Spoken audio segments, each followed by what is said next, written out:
Hello my dear students, कैसे हैं आप लोग? अच्छे होंगे, स्वस्थ होंगे और अपनी परीक्षा की तैयारी में सब लोग अभी से जुट गए होंगे। तो हम इससे पहले कई वीडियो दिया था आपको, जिसमें पोषण चैप्टर के पाठ को समझाने के लिए हमने 3 वीडियो दिया। बारी बारी से हमने सभी बातों को समझाया कि भाई पोषण किसे कहते हैं, उसके कौन कौन से प्रकार हैं। फिर हमने दूसरा वीडियो दिया जिसमें हमने बताया कि पादप में पोषण कैसे होता है। फिर हमने बताया एक वीडियो जिसमें पाचन की प्रक्रिया में विभिन्न एंजाइम, और इन सारे चीजों को हमने बखूबी रूप से समझाने का प्रयास किया है। फिर अति लघुतरीय और फिर लघुतरीय, जिनके अलग अलग वीडियो हमने दिया, जो हमारी चैनल पर ही नहीं हमारे प्ले लिस्ट में अवेलेबल हैं।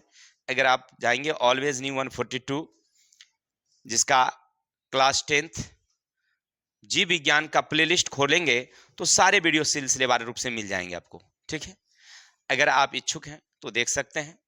चलते हैं, तो आज पढ़ेंगे हम लोग दीर्घोत्तरीय क्वेश्चन। क्या क्वेश्चन है? ऐसे तो पीडीएफ बना हुआ है ही, अगर आप पीडीएफ लेना चाहते हैं तो हमें कमेंट करें, हम आपको पीडीएफ दे देंगे। अगर फिर भी अगर चाहते हैं तो समझिए, समझ करके ही आपका सारा क्वेश्चन हल हो जाएगा। तो हम समझाने का प्रयास करते हैं आपको। क्वेश्चन एक क्या है, सुनिएगा।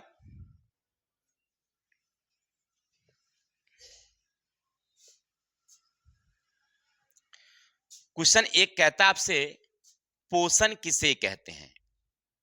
जीवों में होने वाले विभिन्न पोषण की विधियों का उल्लेख करें।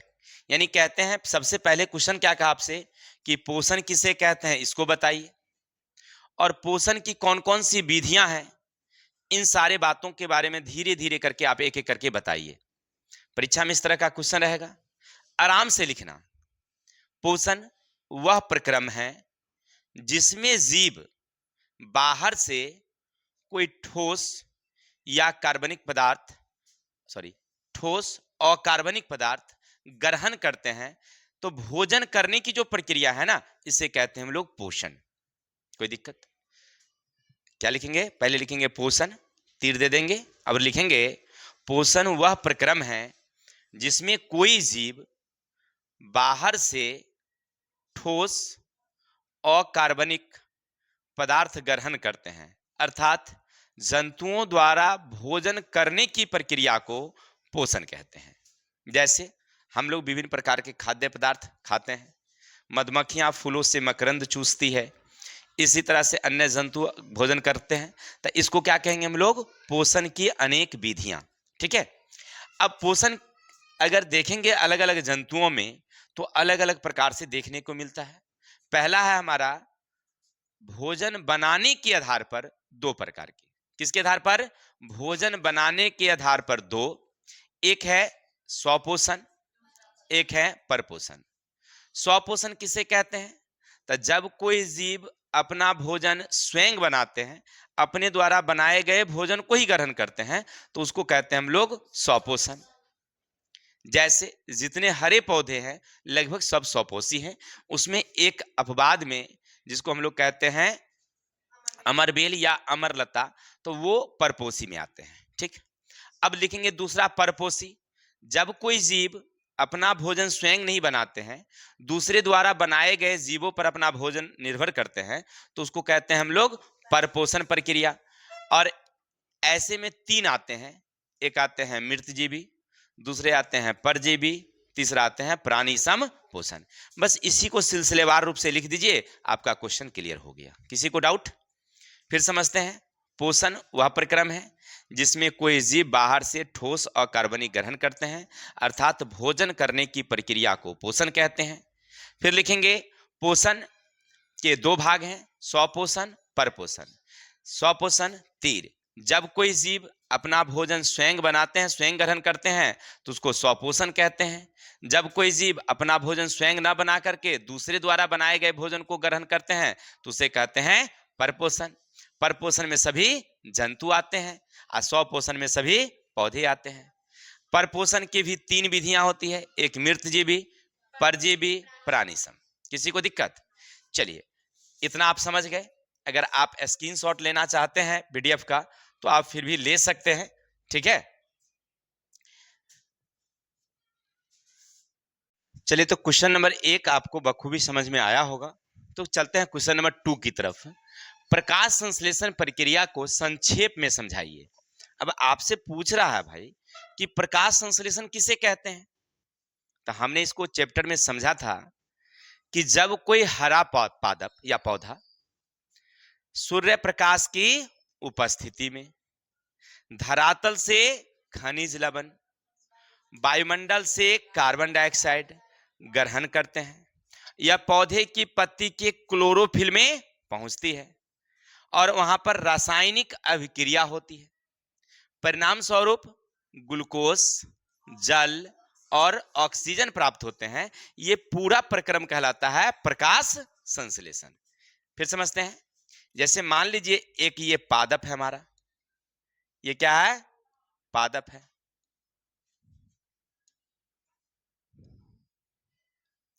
चलिए, बहुत अच्छी बात है, ये पौधे हैं।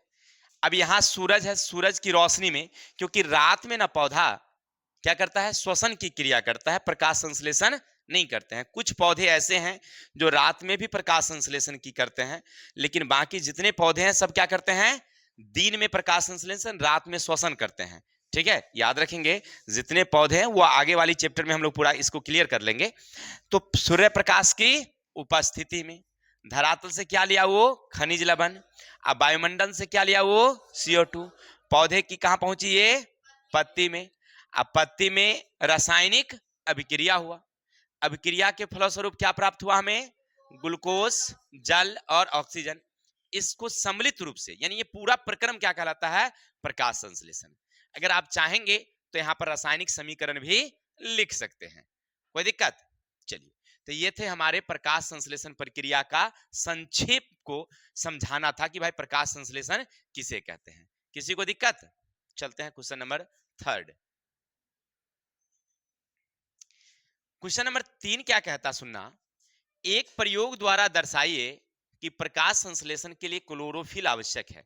हमने इसका आंसर यहां पर नहीं लिखा है। अब इसको हम आपको समझाते हैं बारी बारी से कि कैसे आप इसको लिखेंगे। प्रश्न क्या कह रहा है कि एक प्रयोग द्वारा दर्शाइए कि प्रकाश संश्लेषण के लिए CO2 आवश्यक है, ओ सॉरी, क्लोरोफिल आवश्यक है, इसके लिए एक प्रयोग। ऐसे हमने अपनी चैनल पर इसका वीडियो दिया था, आप देख सकते हैं, लेकिन फिर भी अभी समझ लेते हैं। अब कैसे लिखेंगे, तो लिखिएगा पहले वहां पर आवश्यक उपकरण। क्या क्या इसमें लेंगे, तो सबसे पहले लीजिएगा एक बीकर, जल, परख नली, स्प्रीट, क्रोटॉन का पत्ता, क्रोटॉन का पत्ती, चिमटा, स्प्रीट लीजिए, आयोडीन की घोल इत्यादि। ठीक है, पहले इतना लिख देंगे। अब लिखेंगे आप प्रयोग विधि। हो गया। अब एक चित्र बनाइए, एक बीकर लेंगे, हाँ एस्प्रीट लैंप भी लेंगे, एस्प्रीट लैंप। एक क्या करेंगे, बीकर लेंगे, बीकर में हम जल को भर देंगे, कोई दिक्कत, बातें नहीं करेंगे। बीकर में हम लोग जल को भर देंगे और एक परख नली लेंगे और परख नली में एस्प्रीट डाल देंगे। क्या डाल देंगे हम लोग, एस्प्रीट। और इसके भीतर एक क्रोटॉन का चित्तीदार पत्ती हम लोग ऐसे करके डाल देंगे। हो गया, पत्ती डाल दिए। और नीचे से एक वर्नर द्वारा इसको क्या करेंगे, हम लोग गर्म करेंगे।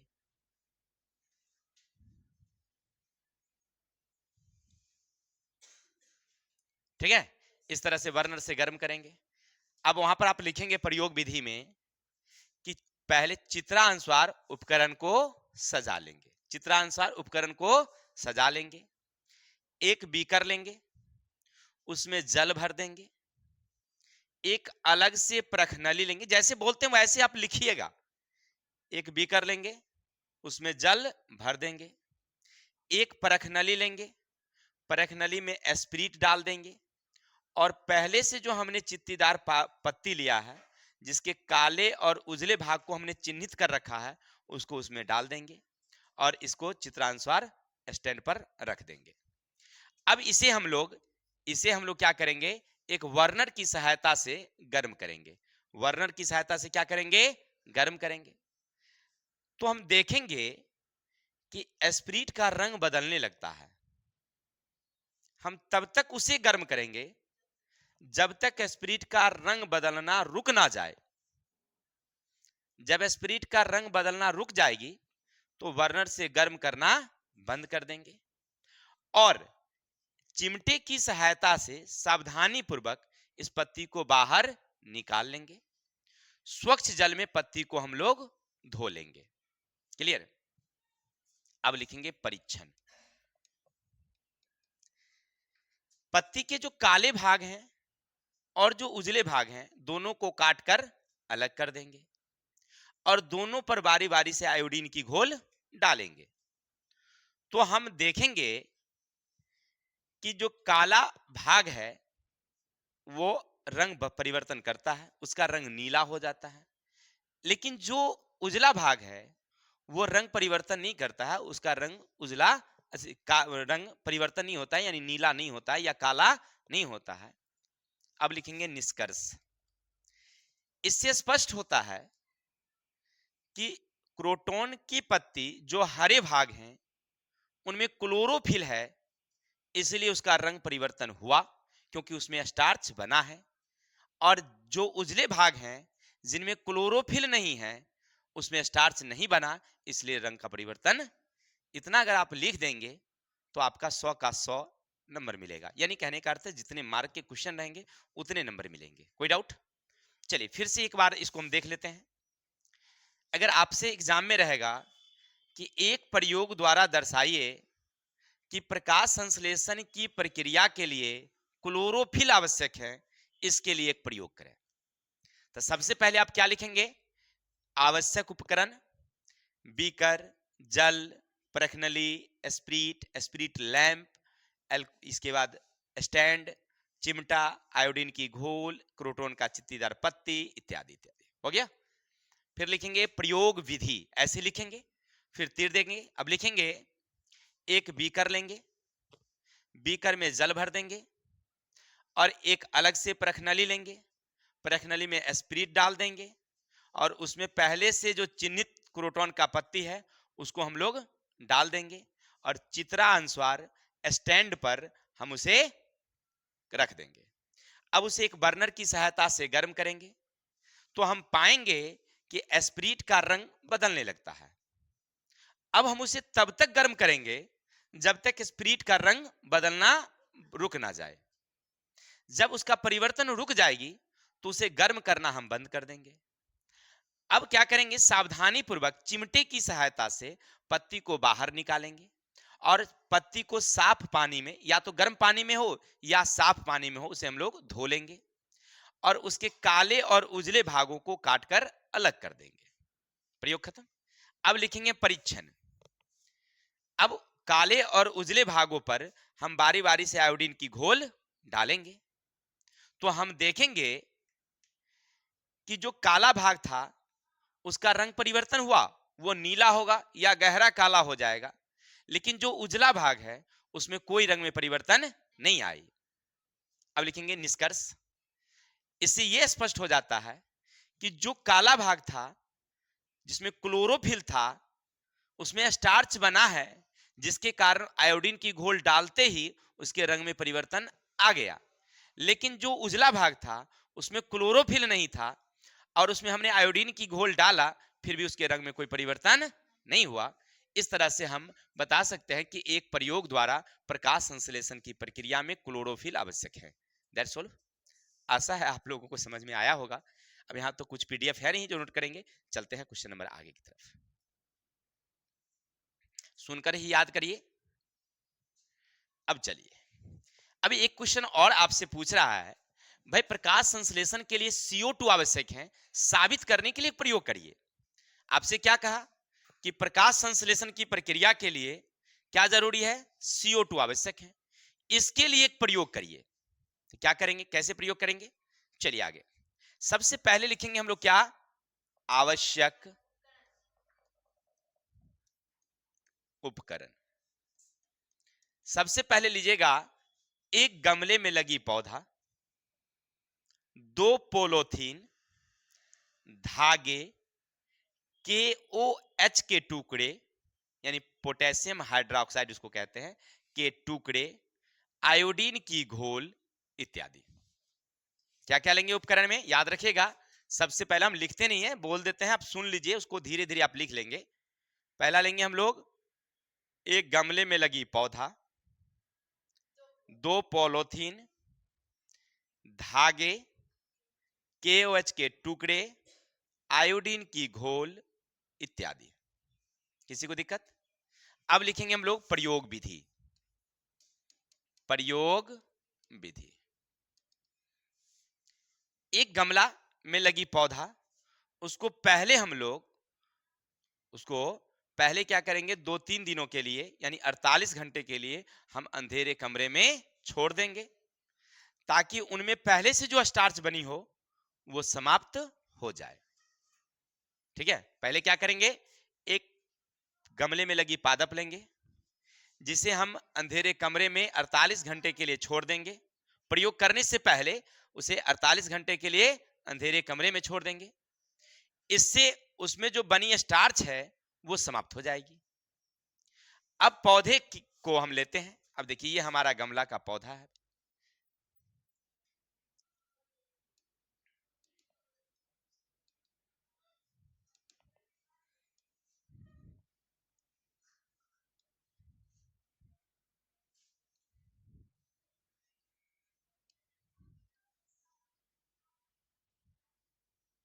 ये इस तरह का पौधे हैं हमारे। अब इसके 2 पत्ती को हम ले लेते हैं।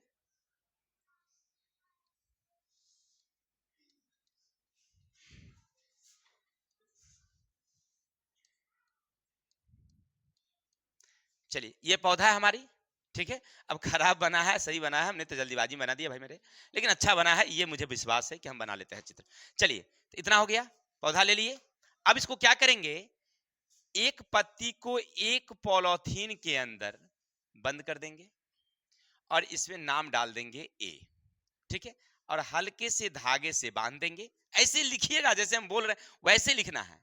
दूसरे पत्ती को दूसरे पॉलीथीन में लेकर के बंद कर देंगे और उसको हल्के धागे से बांध देंगे, लेकिन बांधते समय इसमें कुछ KOH के टुकड़े डाल देंगे और इसका बी से अंकित कर देंगे। ठीक है, हमने क्या किया, एक गमला में पौधा लगा लिया, उसके 2 पत्ती को हमने चिन्हित किया और दोनों पत्ती को अलग अलग पॉलीथीन में, एक को ए वाले नाम से डाला और बी को, दूसरे को बी वाली नाम से डाला और उसमें KOH के टुकड़े डाल दिए। जैसे हमने उसमें KOH यानी पोटेशियम हाइड्रोक्साइड का टुकड़ा डाला, उसके भीतर के पॉलीथीन के भीतर का जो कार्बन डाइऑक्साइड था उसको वो अवशोषित कर लिया। ये अवशोषित कर लिया। पहले वाली पन्नी में कार्बन डाइऑक्साइड है, लेकिन दूसरे वाली में KOH के टुकड़े डालने से उसके भीतर का KOH खत्म, सॉरी, ये कार्बन डाइऑक्साइड खत्म हो गया। KOH के टुकड़े डालने से उसके भीतर का जो कार्बन डाइऑक्साइड है वो क्या हो गया, खत्म हो गया। क्लियर? अब गमला को उठाएंगे और धूप में रख देंगे। 7-8 घंटा धूप में छोड़ने के बाद या 6 घंटा छोड़ने के बाद अब क्या करेंगे, दोनों पत्ती को तोड़ लेंगे और पॉलीथीन को खोल करके हटा लेंगे। क्लियर? अब लिखेंगे निरीक्षण। निरीक्षण, अब जब हम उसे आयोडीन की घोल में डालेंगे तो हम पाएंगे कि ए वाली पत्ती पर जब आयोडीन का घोल डालते हैं तो उसके रंग में परिवर्तन आता है, लेकिन बी वाली पत्ती पर जब हम आयोडीन की घोल डालते हैं तो उसके रंग में कोई परिवर्तन नहीं आता है। अब निष्कर्ष, इससे स्पष्ट होता है कि ए वाली पत्ती में कार्बन डाइऑक्साइड था, इसलिए स्टार्च बना, रंग में परिवर्तन हुआ। बी वाली को भी सब कुछ मिल रहा था, लेकिन उसको KOH डालने के कारण CO2 उसको नहीं मिल रहा था, जिसके कारण उसमें स्टार्च नहीं बना। अर्थात प्रकाश संश्लेषण के लिए CO2 आवश्यक है। कोई डाउट? आशा है आपको समझ में आया होगा, लेकिन हमारा इच्छा था कि एक बार और आपको समझा देते तो हमें संतुष्टि मिल जाता। तो चलिए समझा ही देते हैं। लिखेंगे आवश्यक उपकरण, एक गमले में लगी पौधा, 2 पॉलीथीन, धागे, आयोडीन का घोल और KOH के टुकड़े। प्रयोग विधि, लिखेंगे प्रयोग विधि। अब लिखेंगे जिस पौधे पर हमें प्रयोग करना हो उस पौधे को पहले 48 घंटे के लिए अंधेरे कमरे में छोड़ देंगे, जिससे उसमें बनी जो आयोडीन की घोल सॉरी उसमें बनी स्टार्च है वो समाप्त हो जाएगी। अब प्रयोग के लिए हमें उसे लाएंगे और 2 अलग अलग पत्ती को अलग अलग पॉलीथीन में बंद कर देंगे।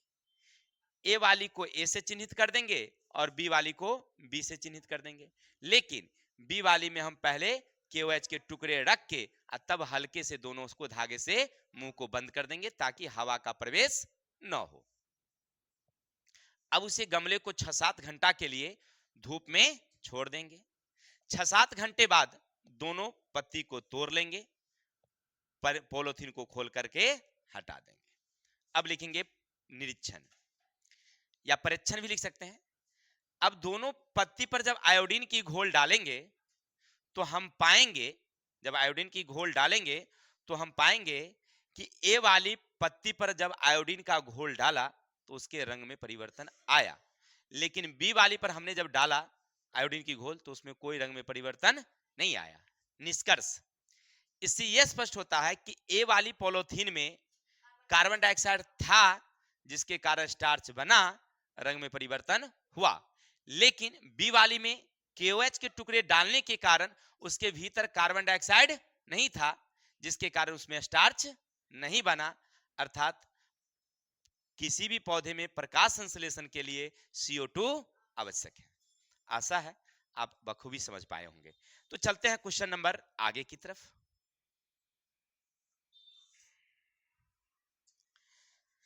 अब आपसे क्वेश्चन वाला है, यहां पर क्या कह रहा है सुनना क्वेश्चन।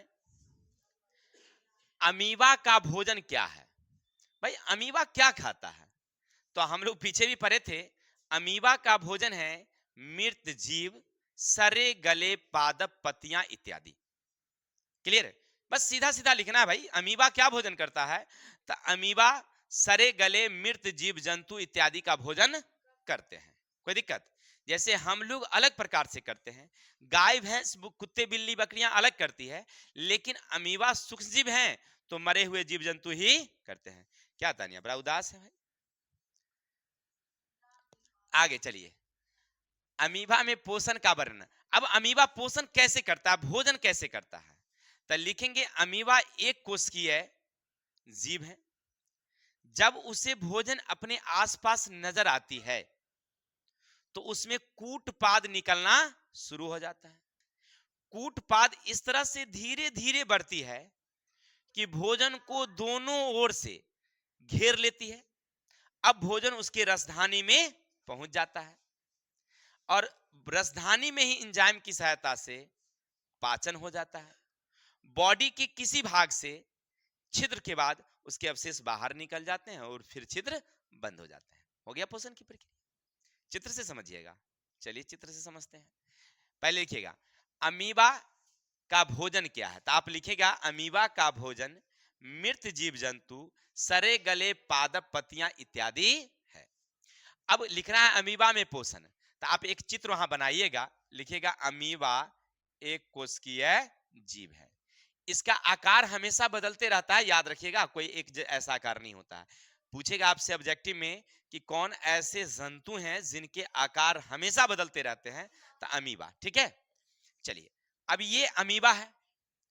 अब अमीबा को जैसे ही भोजन कहीं नजर आई, अमीबा का भोजन जैसे ही कहीं नजर आई तो उसमें कूटपाद, ये जो देख रहे हैं सिंह जैसा, ये कूटपाद निकलना शुरू कर देता है। और ये कूटपाद धीरे धीरे इस तरह बढ़ता है कि अपने भोजन को अपने अंदर घेर लेती है। अब जैसे भोजन को अंदर घेरी, भोजन उसके रसधानी में पहुंच गया और रसधानी में एंजाइम की सहायता से पाचन हो गया। अब पाचन होने के बाद ये अब खत्म, इसका खेला खेला खत्म। अब बॉडी के किसी एक अंग से, जैसे किसी एक भाग से ऐसे आया, ये छिद्र हो गया, अवशेष इसका बाहर निकल गया, फिर ये मुंह बंद हो गया। इतना लिख दीजिएगा, आपका आंसर क्योर हो गया। किसी को डाउट? चलिए आगे चलते हैं। अब आपसे पूछता है मनुष्य के आहार नाल की रचना। देखिए हमारा जो आहार नाल है इनके बारे में पूछ रहा है भाई। तब मनुष्य के आहार नाल के बारे में क्या लिखेंगे? अब चलिए चित्र की तरफ।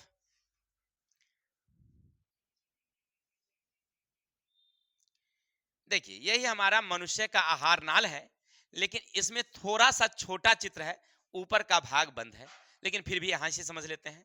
लिखेंगे मनुष्य का आहार नाल। सबसे पहले आप लिखिएगा कैसे, मनुष्य का आहार नाल 10 मीटर यानी 8 से 10 मीटर लंबा होता है। मनुष्य का आहार नाल कितना लंबा? 8 से 10 मीटर, जो मुख गुहा से शुरू होकर बड़ी आंत तक फैली होती है। क्या लिखेंगे? मनुष्य का आहार नाल 8 से 10 मीटर होती है, जो मुख गुहा से शुरू होकर बड़ी आंत तक फैली होती है। ठीक है, अब लिखेंगे मुख गुहा से भोजन, मुख गुहा का एक भाग, भोजन नहीं बोलेंगे, मुख गुहा का एक भाग ग्रास नली से जुड़ा होता है, जिसे फूड पाइप कहते हैं। यानी मुख गुहा का एक सिरा, एक मुंह तो बाहर है देख, इसका एक सिरा किससे जुड़ा हुआ है? ग्रास नली से। ग्रास नली एक पतली नली जैसी संरचना होती है, जो एक दूसरे से चिपकी होती है। वह उसका एक सिरा अमाशय में खुलती है। ये जो है देख रहे हैं ना, देखिए यहां से मुख गुहा हुआ हमारा, मुख का एक भाग बाहर खुला हुआ है, और दूसरा जो है किससे जुड़ा हुआ है? फूड पाइप से, यानी ग्रास नली से। ग्रास नली आगे आकर के किससे जुड़ जाती है? अमाशय से। अमाशय एक थैली नुमा संरचना है। अमाशय एक थैली नुमा संरचना है, जिसके 3 भाग होते हैं, कार्डिक, फुंडिक और पाइलोरिक। इसके अलावे एक पतली नली जैसी संरचना होती है, जो लगभग 6 से 8 मीटर, 6 से 8 मीटर लंबी होती है, जिसे हम लोग कहते हैं छोटी आंत। और छोटी आंत से एक गुद्देदार संरचना मांसल जुड़ी होती है, इसे बड़ी आंत कहते हैं। बस आपको आहार नाल के बारे में लिखना है, यानी जहां जहां हमारा आहार जाता है ना, उनके बारे में लिखना है। हेलो ब्रदर, सॉरी, फोन आ गया था, हमने फ्लाइट मोड डालना भूल गया था, इसके लिए हमें माफ करें। चलते हैं, तो हम लोग पढ़ रहे थे आहार नाल की बात। आहार नाल का मतलब समझ रहे हैं ना, यानी जहां से भोजन आया और जहां तक गया है। अब कहेगा सर जी, तो अपने तो ई करिकबा वाला के बतेबे न कली अग्न्याशय के बारे में। देखिए मेरे भाई, उनमें ना भोजन नहीं जाता है, ठीक है, पाचन में मदद करता है, वो अलग सा मैटर है, भोजन उसमें जाता ही नहीं है। आहार नाल, नाल का मतलब समझो नाला, नाल का मतलब नाला, आ जोन माहे जाता है भोजन, ओकरा कहेंगे हम लोग आहार नाल। तो कहां से आता है? तो मुख से आता है, फूड पाइप होते हुए अमाशय में, अमाशय से आता है छोटी आंत में, और छोटी आंत में से बच्चल वाला चल जाता है बड़ी आंत में। बस अग्न्याशय में जाता कहां है, यकृत में जाता कहां है, तो उसकी बात ना करेंगे। फिर से देखते हैं, लिखिएगा आहार, मनुष्य का आहार नाल 8 से 10 मीटर लंबा है, जो मुख गुहा से शुरू होकर के बड़ी आंत तक फैली होती है। मुख गुहा एक गुफा जैसी संरचना है, जिसके भीतर दांत, जीभ और लार ग्रंथियां पाई जाती है।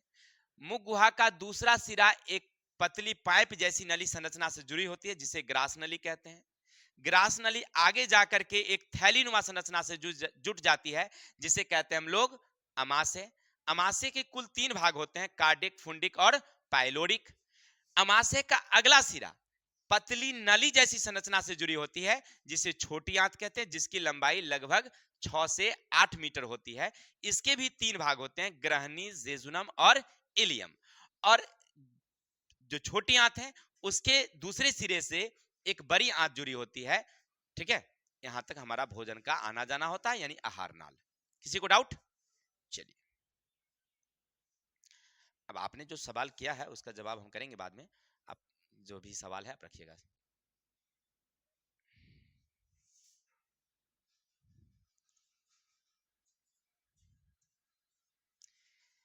चलिए तो क्वेश्चन नंबर आगे चलेंगे हम लोग 7। मनुष्य के आहार नाल में पाचन की क्रिया का वर्णन। अब देख भाई, जो पाचन की क्रिया होता है ना, वह कैसे होता है। हम सामने खड़े हैं मनुष्य, अब इसमें पाचन कैसे होता है इसी के बारे में लिखना है।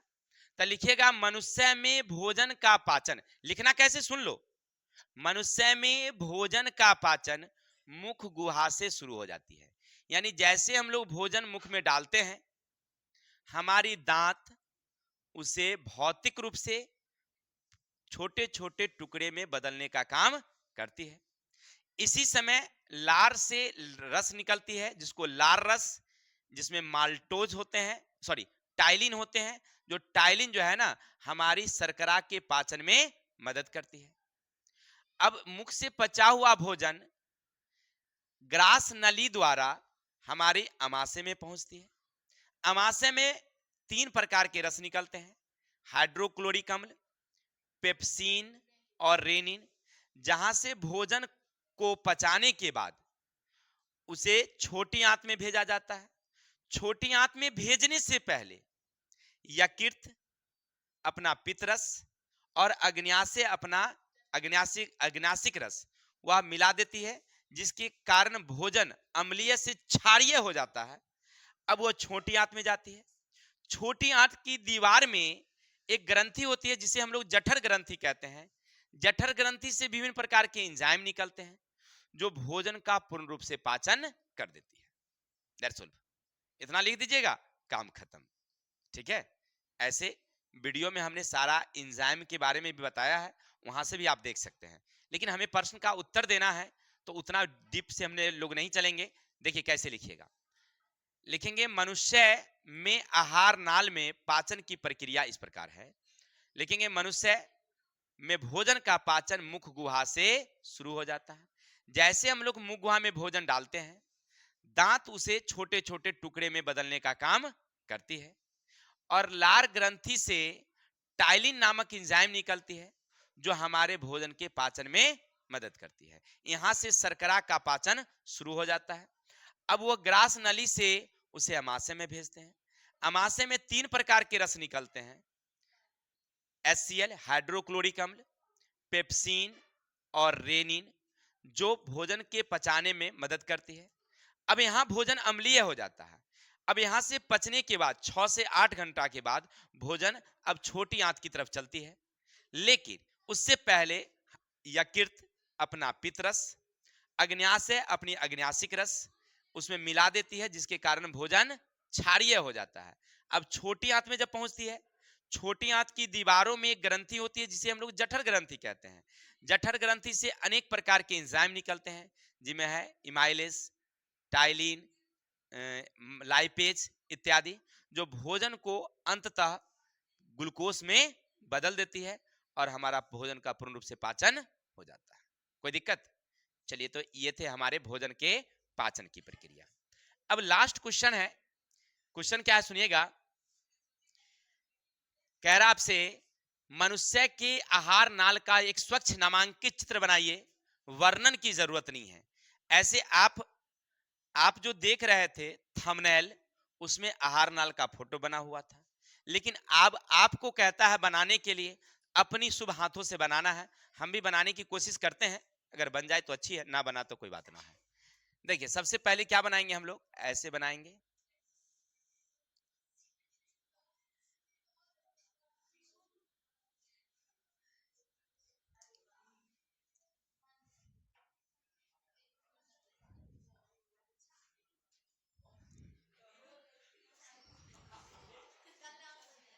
हंसना नहीं मेरे भाई, हंसना नहीं।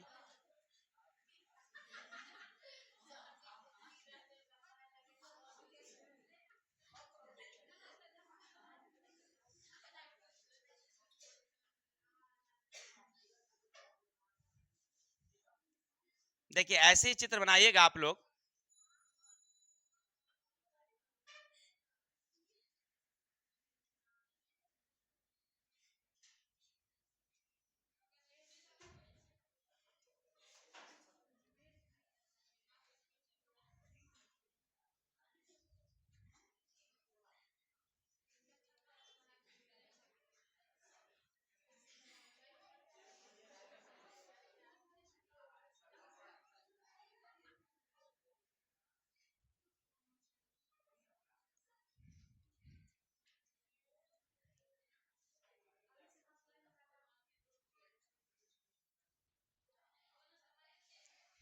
थोड़ा जगह नहीं है इसलिए थोड़ा सा कंजेस्टेड बनाना पड़ रहा है।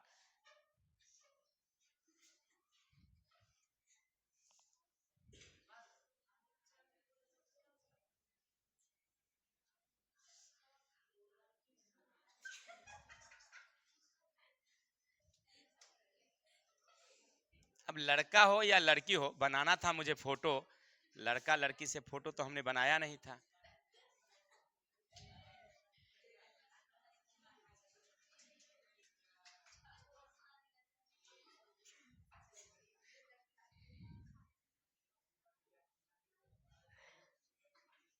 चलिए, ये हमारा आहार नाल का फोटो हुआ। ठीक है, अब इसको हम लोग नाम लिख देंगे।